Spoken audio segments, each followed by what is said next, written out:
Hello and welcome to Xamarin University.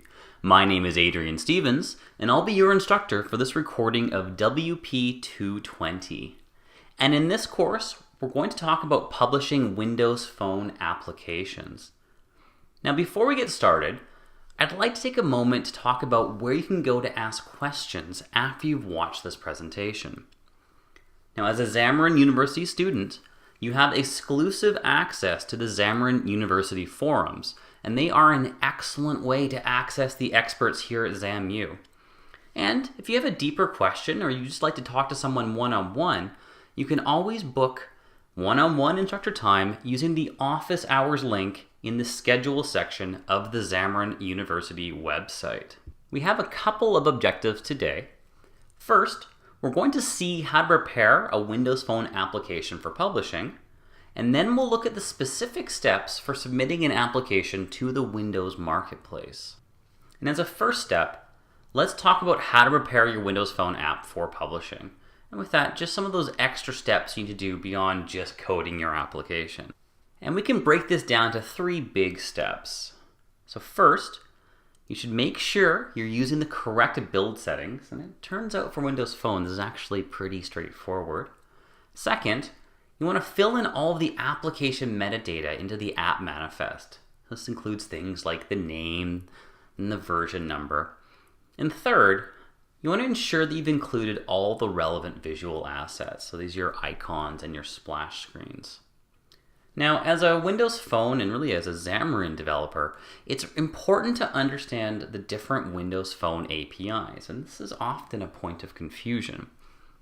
Now, with the release of Windows Phone 8.1, Microsoft released a new set of APIs for Windows Phone that were more closely aligned with the Windows Store APIs, or their desktop cousins. And so these are the APIs that you would use for developing Windows desktop, laptop, or tablet applications that are distributed through that Windows Store. And so these new APIs are sometimes referred to as the WinRT APIs. Now, when you're developing Windows Phone applications, either API can be used. There's no difference in the hardware. Windows Phone 8.1 is a Windows Phone 8.1.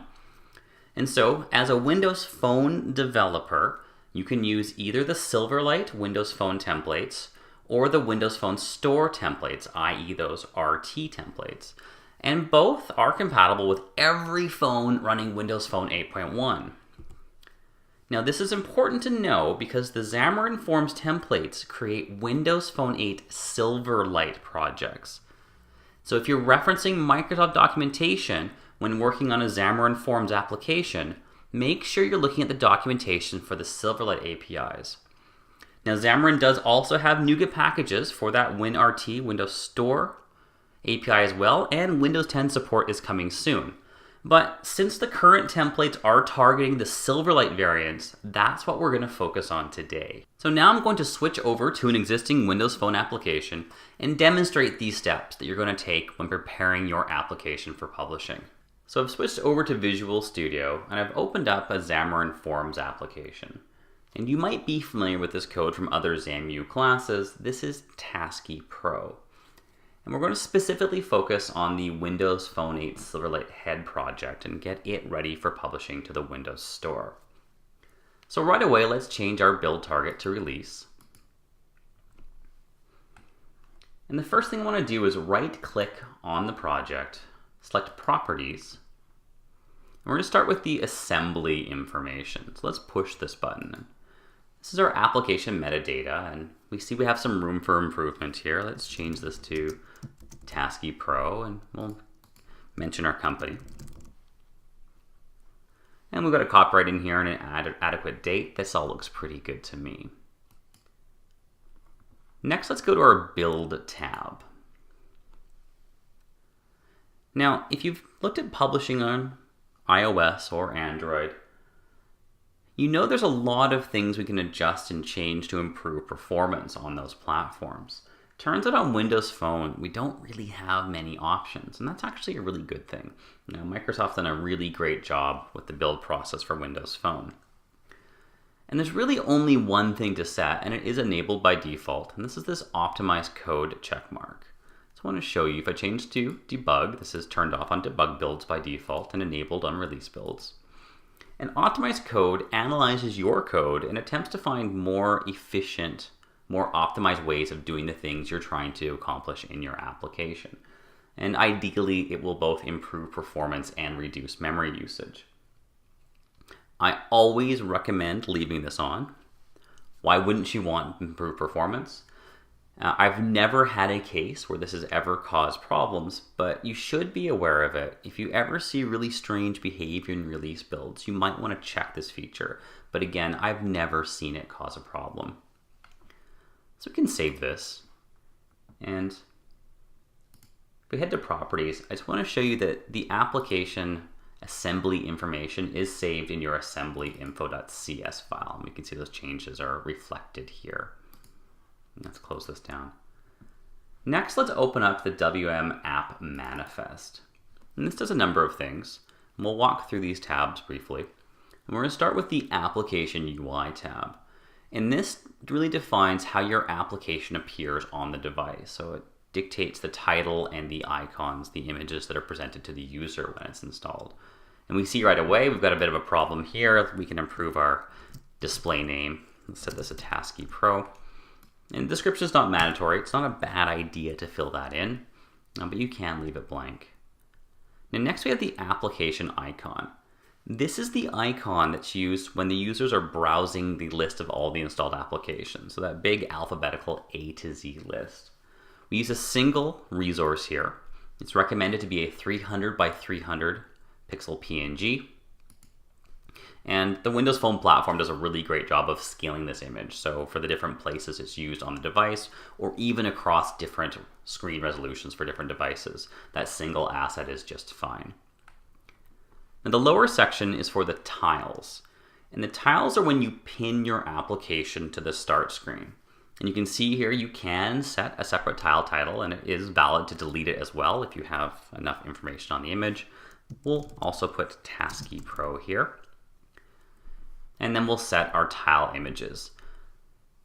If you use a Windows Phone, you know that you can resize those tile images, and small is the smallest size. It's a square tile. It's recommended to use a 159 by 159 pixel asset. Let's grab that. Next we'll set medium, which is sort of the regular size, and this is recommended to be 336 by 336 pixels.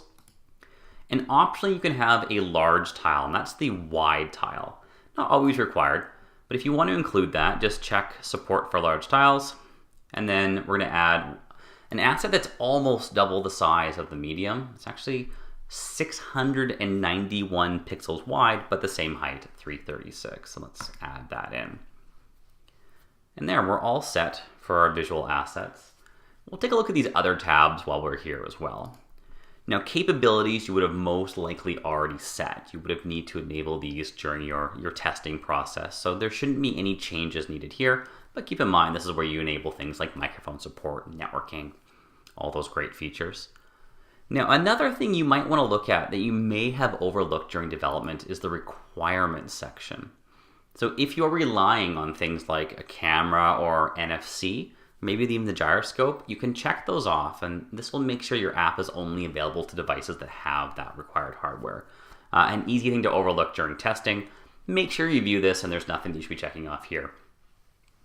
And finally, let's go to packaging. And again, this is just dictating the package on the Windows Store. We want to set this properly as well. Let's change this to Tasky Pro, we'll say Xamarin, and we'll do the same thing for our publisher. And again, you could have a different author versus publisher, and we'll probably start with version 1.0. That looks pretty great to me. I think we're all set. Now there is just one last thing I want to point out, and that is the splash screen. Now by default, you will get a splash screen image JPEG file in the root of your Windows Phone project. And the name is important. The build process will pick up this JPEG file and use it as your splash screen image. So great for you if you want to replace it, and you most likely will want to put in a appropriate splash screen for your application. Just swap it in. And if you like, you can rely on the system to resize your splash screen across different devices, or optionally you can provide separate splash screens for WVGA, WXGA, and 720p devices. And it just requires changing the splash screen name. You can put -WVGA, -WXGA, or -720p. And there is a link in the Start Here HTML. There's a documentation for this. You can have a look at that after. And that's really about it. We're in great shape. We're going to come back to our project a little bit later on when it's time to upload to the Windows Store. So we had a look at the steps we'll take for preparing our application, including the build settings, filling in that application metadata, and ensuring we have all the relevant assets. And now we're ready to talk about publishing a Windows Phone application to the Windows Marketplace. And there's several things we're going to cover in this section. I want to make sure you've got a good understanding of the Microsoft ecosystem as it pertains to Windows Phone.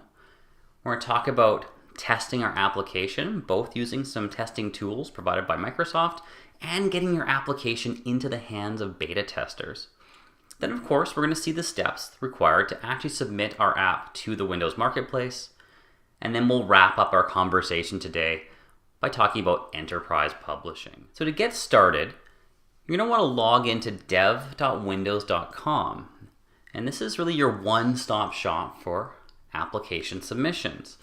You'll use this portal to, of course, create your profile, and then in the future manage that profile. Here's where you're going to submit applications to the Windows Marketplace. You'll be able to manage existing applications and even review sales data. Now, to access the Windows Marketplace portal, you do need to create a developer account. And it's now a one-time fee, and this has been changed recently. And it's approximately $19 US for an individual developer, or $99 US for a company. Now, these amounts will be charged in local currencies, so if you live outside of the US, the exchange rate might not be exact. That's why we say they're approximately $19 or $99. Now, the developer license is covering all Windows stores. So this includes Windows Phone, the Windows 8 store, and the new Windows 10 store. And again, there are no longer any recurring fees. Now I'm going to pause for a moment and talk about the developer license in a little bit more detail. Now, prior to Windows 10, a developer license was required just to build and test locally on physical hardware. This is no longer true for Windows 10 applications. And of course, this is great news for hobby developers, and it's even nice for companies that want to explore the development process before taking the time to create a developer account. Keep in mind, though, this is only for Windows 10 applications. The current Xamarin Forms templates are targeting Windows Phone 8 Silverlight, so you will still need a developer license prior to starting your project.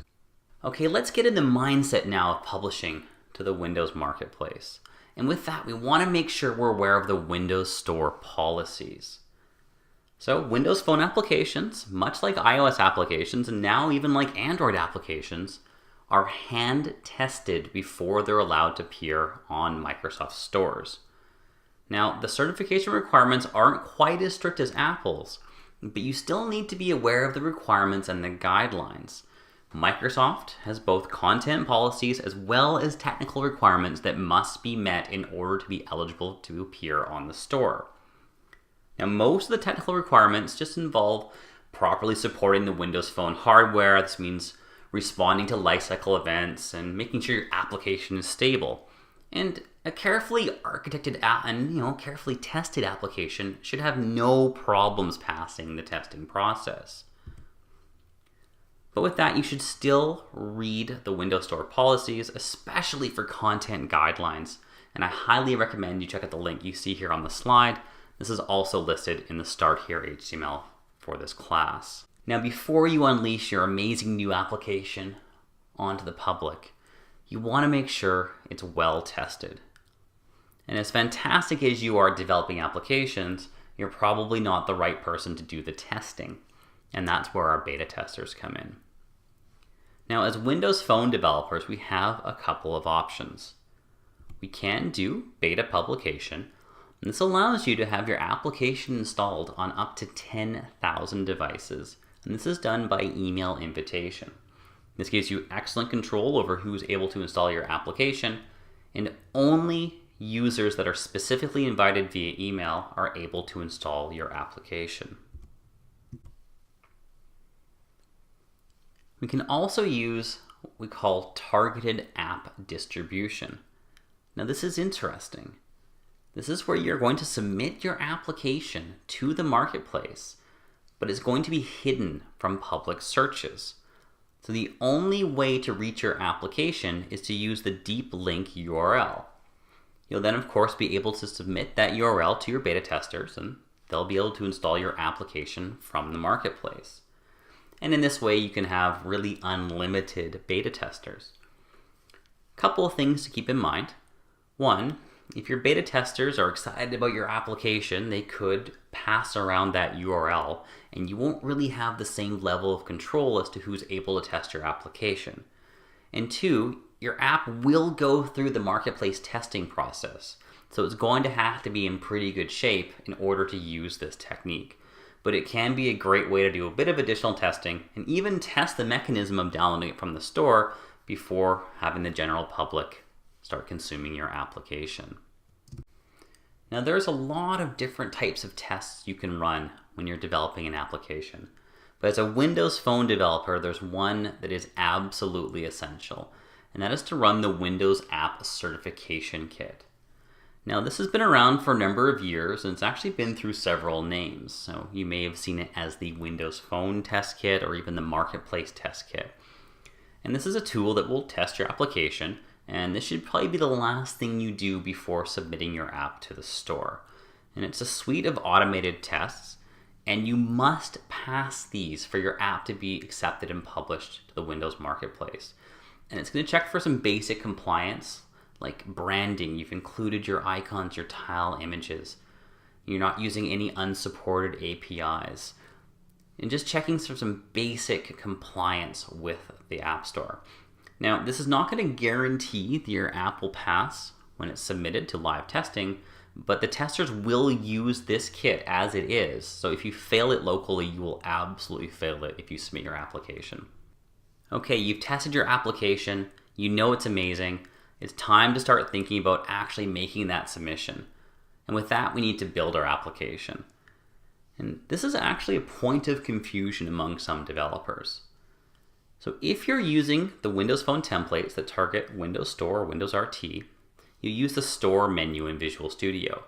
But if you're using the default Xamarin Forms templates, again, that's making a Windows Phone Silverlight application. We don't use the Store menu for publication. That's strictly for the other template types. So instead, just build your application. Of course, you're going to build a release configuration. Then you're just going to open up File Explorer, head into your bin release folder, and grab that ZAP file, that XAP file. Okay, we've got everything in place now for our submission. We're going to head back to dev.windows.com, going to go to our dashboard, and we're going to push that Create New App button. And this process is very similar to other app stores. It's going to feel pretty much the same as iOS and Android. You're going to create a new application, you're going to fill in the details for your app, and submit it for testing. And of course, you're going to provide the appropriate metadata for your application. That means things like the name and version number, of course. You're going to have a detailed description, you're going to put in your search terms, and other things like pricing and categories. I want to pause here for a moment though and talk about localizing your application, because this is a bit of a sticking point historically for Microsoft. Of course, on Windows Phone, you can publish an application that supports multiple languages, and that's an excellent way of reaching more users. But keep in mind, if you are localizing your application, so you're translating it into other languages, it needs to be complete, it needs to be thorough. That means that your application must be fully translated. All text within your app should be localized when changing that language. It also means you need to upload a completely localized description as well as localized screenshots. Again, Microsoft has historically been very picky about this, and they will often fail a submission if your app is not fully localized. And that's an excellent segue into talking about the certification process. When you do submit your application to the store, it goes through several stages. There is pre-processing, and that's simply a verification that's automated to make sure that your app package has been uploaded and it is a valid application package. We'll then go through some security tests and just gonna check for viruses and malware, make sure you're not trying to distribute anything offside. Then is the technical compliance, and that's that Windows test kit. It's the same test kit you can run locally. Again, make sure you do that before submitting. And then finally, it goes to content compliance, and that's where the hand testing comes in. A real person is going to use your application. They're going to look for crashes. They're going to look for invalid content. The usual things apply. Avoid violence, avoid illegal activities, avoid adult content. And again, I'll mention this. Make sure if your app is localized, that localization is complete. So now I'm going to switch back to our development environment. We're going to build our application and upload a Zap to the Windows Marketplace. Okay, we're back to Visual Studio and of course back to Tasky Pro. Remember last time we added our assets, we set up our metadata. So now, let's run the test kit. So from Visual Studio, go to Project, Store, and I'm going to launch this Windows App Certification Kit.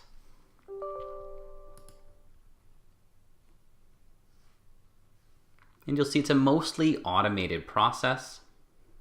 We'll click Next, and it's going to run through its suite of tests. And it only takes a few seconds. And fantastic, we have passed. We click on the link to view the results, and of course, if you don't pass, check those results, see where the errors are, and fix them before moving on to submitting your application. Okay, let's go to our development portal. I'm going to bring up my web browser. Let's go to dev.windows.com. And we'll sign in quickly. You can see I'm already have my credentials added in. Click on the dashboard link. Then we'll click the Create a New App button. So we'll start by entering in our application name. I'm going to put Tasky Pro, and we'll try and reserve that app name. Now before we start our submission, there's a couple of more steps we need to complete. So scroll down to the bottom, and we want to go to View App Identity Details. There's a few fields we need to copy from here into our application. Now first is the package identity name. We're going to copy this, return to Visual Studio, and open up the package app manifest.xml. You'll see this in the root of your project. Go to the packaging tab, and this needs to be the package name. We'll paste this here. Also make sure the package display name matches the reserved name exactly. You see here, for example, we have Tasky-Pro, we want Tasky Space Pro. You'll also need to make sure that your publisher display name matches the publisher name exactly as it does on the app portal, on the Windows Marketplace portal. Now switch over to your WM app manifest XML file. And again, you need to make sure that your display name matches your reserved name exactly. And I've purposely changed this, so we'll put this to Tasky Space Pro, again, being the name that we reserved. Now make sure all these changes are saved, and let's do a rebuild of our Windows Phone head project. So we can now switch back to our portal and start our submission. So I'm back to Tasky Pro. Let's start that submission. Now most of the steps you're going to complete here are quite straightforward. You're going to put in your description, you're going to upload screenshots, but I want to show you the package submission. We'll click on Packages. And you can see here it says you can drag your packages or browse to your files. In my experience, the Edge browser is not allowing me to drag my packages in, so we're going to browse to the files. And of course, this will be the zap file we just built. So I'm in my tasky folder, bin, release. We'll grab our zap file. We see it's uploaded. It'll analyze the package. And we're ready to go. If you see any errors, look at them carefully. They usually give you really good direction as to where your mistakes are. And very often it means that your application title is a little bit out of sync. And again, your publishing name and your application name have to match what's in your portal exactly. And we'll save our changes. And again, the rest of your submission process is very straightforward. And when you're ready, you're going to hit the Submit to Store button. And note the last section, our submission. There are notes for certification. So if you need to give any specific instructions to the testers, you can do that here. And it's not a bad idea to give them a basic overview of your application. Make their job as easy as possible. They will appreciate it. And ideally, you'll get through the certification process just a little bit quicker.